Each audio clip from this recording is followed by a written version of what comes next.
welcome you all in your own videos provided by our excellence family। हम हमारी economic series का third chapter discuss कर रहे थे मनी एंड दी क्रेडिट, जिसमें हमने हमारी प्रीवियस वीडियो में क्या डिस्कस किया था। हमने डिस्कस किया था कि मनी क्या होता है। ओके तो वहां पर हमने क्या जाना था कि मनी क्या है। Money is something that we use as a medium of exchange, जिसको हम मीडियम ऑफ एक्सचेंज की तरह यूज करते हैं। मतलब आज के टाइम पर अगर आपके जेब में क्या है, पैसे, तो आप मार्केट की कोई भी थिंग इजिली क्या कर सकते हो, बाय कर सकते हो। ये हमने पढ़ा था। अब नेक्स्ट हमें जो आज की इस वीडियो में पढ़ना है वो क्या है, वो है उसी मनी के मॉडर्न फॉर्म्स को डिस्कस करेंगे। आज हम क्या करेंगे, उसी मनी के मॉडर्न फॉर्म्स को जानेंगे कि आज के टाइम पे मनी के कौन कौन से फॉर्म है। ओके अब हमने वहां पर क्या देखा था, वहां पर ये देखा था कि money is something that is act as a medium of exchange, जो मीडियम ऑफ एक्सचेंज की तरह एक्ट करता है। अब आपसे मेरा एक क्वेश्चन है कि क्या जब मनी नहीं आया था तो उससे पहले एक्सचेंज नहीं होता था? क्या उस टाइम पे लोगों को गुड्स की नीड नहीं होती थी? खाना वाना कुछ नहीं खाना होता था, उनको किसी भी थिंग की रिक्वायर्ड नहीं होती थी? सोचने वाली बात है ना। उस टाइम पर भी रिक्वायरमेंट थी, उस टाइम पर भी एक्सचेंज किया जाता था, बट वे ऑफ एक्सचेंज जो था वो क्या था, अलग था, जिसमें धीरे धीरे इम्प्रूवमेंट हुए और आज के टाइम पे हम किसका यूज करने लगे, मनी, जो पेपर नोट्स कॉइन्स वगैरह हम लोग यूज करने लगे। तो देखो उस टाइम पर हम वेराइटी ऑफ ऑब्जेक्ट्स यूज करते थे एज अ मनी। जैसे अगर हम बात करें वेरी अर्ली एजेस की, तब इंडियंस लोग क्या करते थे, वो ग्रेन्स, कैटल, इनका यूज करते थे एज अ मनी, जैसे हम बार्टर सिस्टम कहते हैं, जब गुड्स के बदले गुड्स एक्सचेंज किए जाते थे। बट देखो वहां पर एक मेजर ड्रॉबैक क्या देखा गया, वो ये देखा गया कि डबल कोइंसिडेंस ऑफ वांट्स थी वहां पर।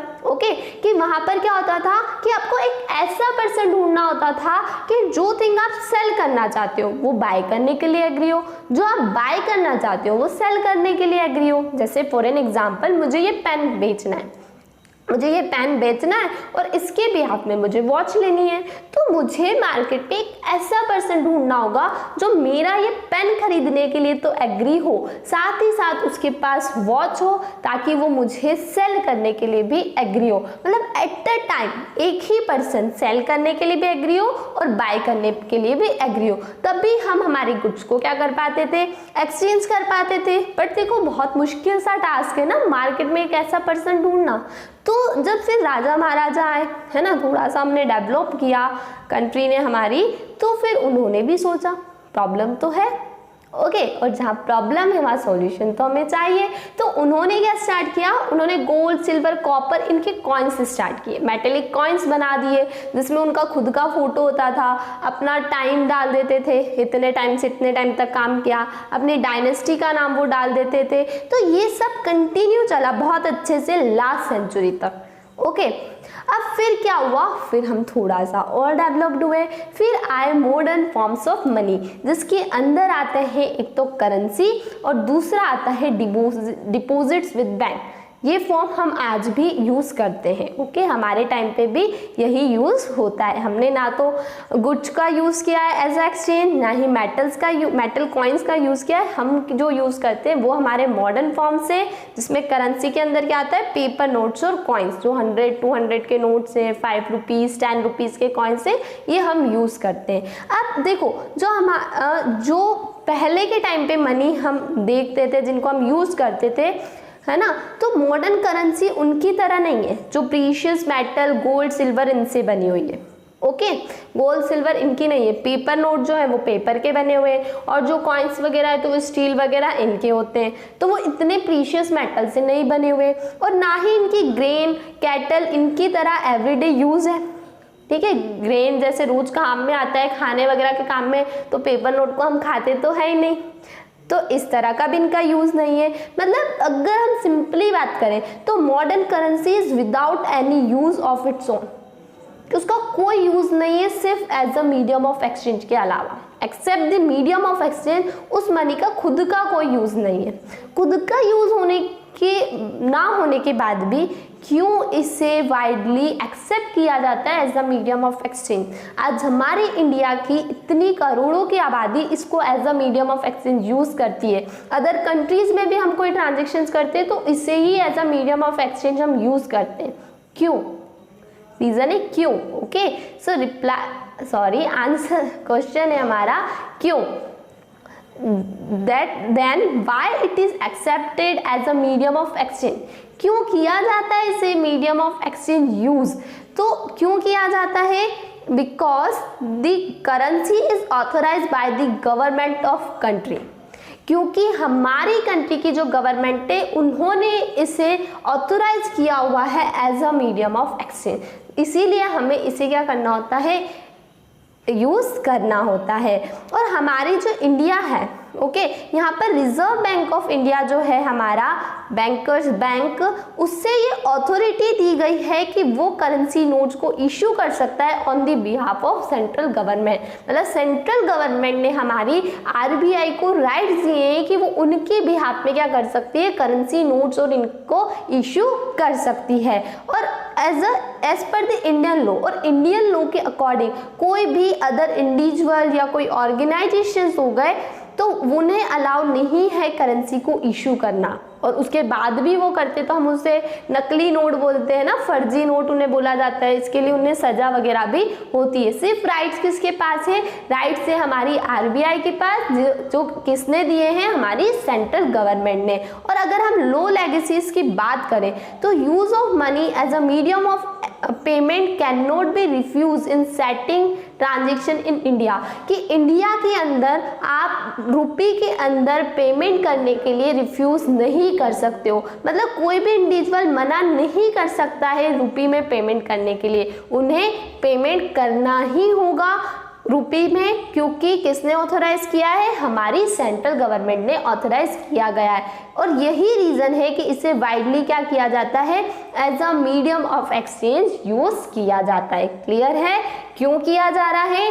क्योंकि इसे ऑथोराइज किया है हमारी गवर्नमेंट ने। राइट किसके पास है? राइट है इशू करने के आरबीआई के पास। Is that clear? अब हमने फर्स्ट तो पढ़ लिया। अब नेक्स्ट बात आती है किसकी, डिपॉजिट विद बैंक, जो कि आजकल बहुत ही चल रहा है। देखो डिपॉजिट विद बैंक क्या है, अदर फॉर्म ऑफ मनी है जिसमें हम क्या करते हैं, पीपल जो है वो अपने मनी को बैंक में डिपॉजिट करवा देते हैं। क्या करते हैं, बैंक में डिपॉजिट करवा देते हैं कि at a point of time people need only some currency for the day to day needs, क्योंकि देखो लोगों को क्या चाहिए, कुछ पार्ट चाहिए अपनी इनकम का, अपनी डे टू डे लाइफ के एक्सपेंसेस को मीट आउट करने के लिए। अब जैसे हम एक एग्जांपल लेते हैं, एक पर्सन है, ओके, कौन है, एक पर्सन है, मैं यूँ मान लेते हैं मैं 10,000 रुपीज़ कमाती हूँ, ज़्यादा नहीं ले रहे हम, 10,000 कमाती हूँ, ओके। अब इस 10,000 में से मान लो मेरे खर्चे 5,000 ही है। अब वो 5,000 जो है अगर वो मेरे हाथ में रहेंगे तो मैं उसे फालतू उड़ा दूंगी ना, हो सकता है ना। तो लोग क्या करते हैं, लोग ये करते हैं कि वो अपना कुछ पार्ट अपने एक्सपेंसेस के लिए रखते हैं और बाकी जो पार्ट होता है उसे एज अ सेविंग बैंक में क्या करवा देते हैं, डिपॉजिट करवा देते हैं। अब देखो जब हम क्या करते हैं, बैंक में अपना अकाउंट ओपन कराते हैं अपने नाम से, जिसे हम सेविंग अकाउंट बोलते हैं, तो बैंक भी क्या करता है, इस डिपॉजिट को एक्सेप्ट करता है और साथ ही साथ हमें इस हमारी ही डिपॉजिट पर इंटरेस्ट भी देता है। तो ये तो हमारे लिए फ़ायदा है ना, देखो हमारा प्रॉफिट हो रहा है कि हमारा ही पैसा है, बैंक सेव भी कर रख रहा है। देखो अब इससे ना तो हमें चोरी होने का डर है, हमारा पैसा सेफ रहेगा, हम जब चाहते उसको यूज़ भी कर सकते हैं और साथ ही साथ बैंक हमें इंटरेस्ट दे रहा है। अब बैंक क्यों इंटरेस्ट देता है, ये पूरा जो बैंक का मैकेनिज्म है वो हम आगे वाली हमारी जो आने वाली वीडियो है उसमें डिस्कस करेंगे। पर अभी के लिए ये जानो कि बैंक के पास हम जो पैसा रख के आ रहे हैं वो हमारा पैसा है और हमारे ही पैसे पे इंटरेस्ट मिल रहा है, तो लोग क्यों नहीं सेव करेंगे, करेंगे ना। और सेकेंड थिंग क्या है कि हमारे पास कोई झंझट नहीं है कि हमें हाथ में पैसा संभाल के रखना है, तो ना तो चोरी होएगी, हमारा पैसा क्या रहेगा, सेफ रहेगा और साथ ही साथ हमें इंटरेस्ट भी मिल पाएगा। ठीक है, सेफ भी है, इंटरेस्ट भी मिल रहा है। और people also have the provision to withdraw the money as and when they require, और साथ ही साथ हमारे पास ये फैसिलिटी भी है कि एट अ टाइम जब भी हमें पैसे की नीड है हम हमारा पैसा निकाल सकते हैं। आज आप ATM सीखते हो, ऑटोमेटिक टेलर मशीन। अगर आप MP के रहने वाले हो, आप राजस्थान में हो, वहाँ पर आपको पैसे की नीड हो गई, अपना ATM कार्ड यूज़ करो, वहाँ पर आप हैंड टू हैंड क्या कर सकते हो, अपना पैसा निकाल सकते हो, भले वो रात को हो दिन को हो, तो ये फैसिलिटी भी हमें मिलती है। ठीक है, since the deposit in the bank account can be withdrawn on demand, तो ये हमारी डिमांड के अकॉर्डिंग निकाल रहे हैं, मतलब जब हमें चाहिए तब हम इसको निकाल रहे हैं, इसीलिए हम इसे डिमांड डिपॉजिट भी कहते हैं कि जब कस्टमर ने डिमांड की, ठीक है, अकाउंट होल्डर ने डिमांड की, उसकी डिमांड पर उसे उसी टाइम क्या मिल जाता है, उसका डिपॉजिट मिल जाता है, जो पैसा उसने जमा किया है, इसीलिए इसको हम क्या कहते हैं, डिमांड डिपॉजिट भी कहते हैं। अब डिमांड डिपॉजिट हमें एक और इंटरेस्टिंग फैसिलिटी प्रोवाइड करता है। It is a facility which lands, it is an essential characteristic of money that of a medium of exchange you would have heard of payment being made by check instead of cash। अब यही जो demand deposit है, मतलब जो पैसा हम हमारा bank में जमा करके रखते हैं, ये हमें एक और फैसिलिटी प्रोवाइड करता है। अब वो फैसिलिटी क्या है कि आप कैश में पेमेंट ना करने की बजाय काय में पेमेंट कर सकते हो, चेक में पेमेंट कर सकते हो। आपको चेक बुक बैंक के थ्रू इशू की जाती है। ओके, हम पढ़ेंगे अभी चेक के बारे में भी। For payment through cheque the payer who has an account with the bank makes out a cheque for a specific amount. A cheque is a paper instructing the bank to pay a specific amount from the person's account to the person in whose the name check has been made। Okay, अब check के अंदर क्या होता है, हम payment कैसे करते हैं, एक चेक होता है, पेपर का होता है, वो क्या होता है, एक एक्नॉलेजमेंट होता है हमारी बैंक को कि इसके अंदर जिसका भी नाम लिखा गया है, जो भी अमाउंट लिखा गया है, उस तक वो अमाउंट पहुंच जाए। तो आपके बैंक को इंस्ट्रक्शन मिलेंगे, तो आपका बैंक क्या करेगा, आपके अकाउंट से उनके अकाउंट में पैसा ट्रांसफर कर देगा, तो आपके अकाउंट से वो पैसा कट जाएगा। तो हमें अब यहाँ पे कैश में पेमेंट करने की भी नीड नहीं है, हम डायरेक्टली चेक ड्रॉ करके हमारा साइन करके क्या कर सकते हैं, किसी भी पर्सन को पैसा दे सकते हैं। ओके, एक एग्जाम्पल देखते हैं चेक का कि चेक पेमेंट कैसे किया जाता है। तो देखो, ये चेक पेमेंट हो रहा है, एक हमारे शू मैन्युफैक्चरर है मिस्टर सलीम। ओके, अब इनको पेमेंट करना है लेदर सप्लायर को, लेदर वगैरह सब लिया होगा उधार, ठीक है, तो अब पेमेंट करना है, तो and writes a cheque for a specific amount. तो मिस्टर सलीम क्या करते हैं, उनको एक चेक लिखते हैं कुछ स्पेसिफिक अमाउंट का। This means that the shoe manufacturer instruct his bank to pay his amount to the leather supplier. तो चेक लिखने का मतलब क्या है, चेक लिखने का मतलब यही है कि उन्होंने क्या किया, अपने बैंक को इंस्ट्रक्शन दिए कि मेरी बैंक अब क्या करो कि वो जो भले मानस है हमारे लेदर सप्लायर जिन्होंने हमें उधार दिया था कुछ टाइम पहले, उनको पेमेंट कर दो जो भी अमाउंट उन्होंने लिखा है। ओके, अब the leather supplier takes his cheque and deposit it his own account in the bank. The money is transferred from one bank to the another bank account in a couple of days. The transaction is complete without any payment of cash। अब वो जो हमारे leather supplier है भाई, check मिला है, ठीक है, अब ये चेक को लेते लेते भागते भागते कहाँ जाएंगे, बैंक के पास, और वहाँ पर बैंक में जाकर क्या करेंगे, अपने उस चेक को डिपॉजिट करवा देंगे। और कुछ टाइम बाद क्या होगा, कपल ऑफ डेज बाद क्या होगा कि उनके बैंक अकाउंट में क्या हो जाएगा, पैसा आ जाएगा। किसने डलवाया ये पैसा, मिस्टर सलीम ने, तो उनके अकाउंट से पैसा का ट्रांसफर हो जाएगा इनके अकाउंट में। अब देखो, पेमेंट भी हो गया, ट्रांजेक्शन भी हो गई, बट क्या कैश का यूज हुआ, नहीं हुआ। ओके, अब देखो चेक का हम कुछ देखते हैं कि क्या क्या इसमें मतलब टर्म्स होती हैं, क्या क्या हमें लिखना करना होता है। तो देखो यहाँ पे, तो पे में हम किस पर्सन का नाम लिखते हैं जिसे हम पेमेंट कर रहे हैं, जैसे यहाँ प्रेम कुमार लिखा हुआ है, ठीक है, आप मुझे पेमेंट कर रहे हो तो मेरा नाम लिख देना। कितना रुपीस हम पेमेंट कर रहे हैं, 57,000 ओनली, ठीक है, कर दो इतना ही।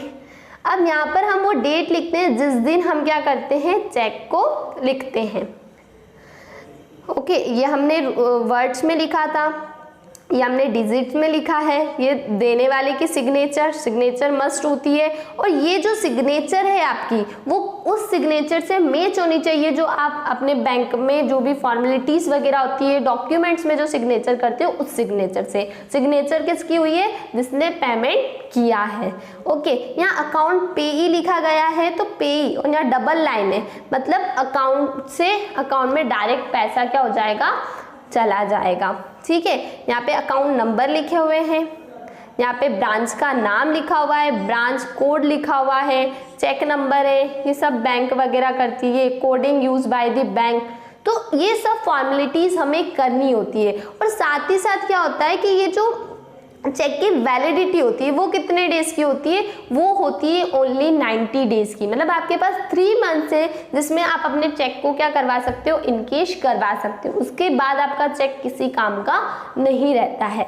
अब तो चेक में और भी एडवांसमेंट हो गया है कि मतलब अब ऐसा हो गया है, एक तो ये सिस्टम है, अब आपका सेम ही ब्रांच है, ओके, और सेम ही जगह पर है, तो विद इन मतलब डेज ही क्या हो जाता है, पेमेंट हो जाता है 1-2 दिन में, और विद इन आवर्स भी आपका पेमेंट हो जाता है। और अब तो नेफ्ट भी चल गई है, RTGS, तो उसी टाइम पर क्या हो जाता है, पेमेंट हो जाता है। मतलब हम लोग इतने एडवांस हो गए, जहाँ पर हमें देखो मार्केट में ऐसा पर्सन ढूंढना होता था जिससे वही सेम गुड्स चाहिए जो हम बाय करना चाहते हैं, सेल करना चाहते हैं ना, सेम ऐसा पर्सन जो एट अ टाइम बाय करने के लिए भी एग्री हो, सेल करने के लिए भी एग्री हो, वो टाइम था। और देखो आज का टाइम में कि सिर्फ एक सिग्नेचर करना है पेपर पे और पेमेंट हो रहा है, कैश का इन्वॉल्वमेंट ही नहीं है, कैश कहीं से कहीं तक है ही नहीं।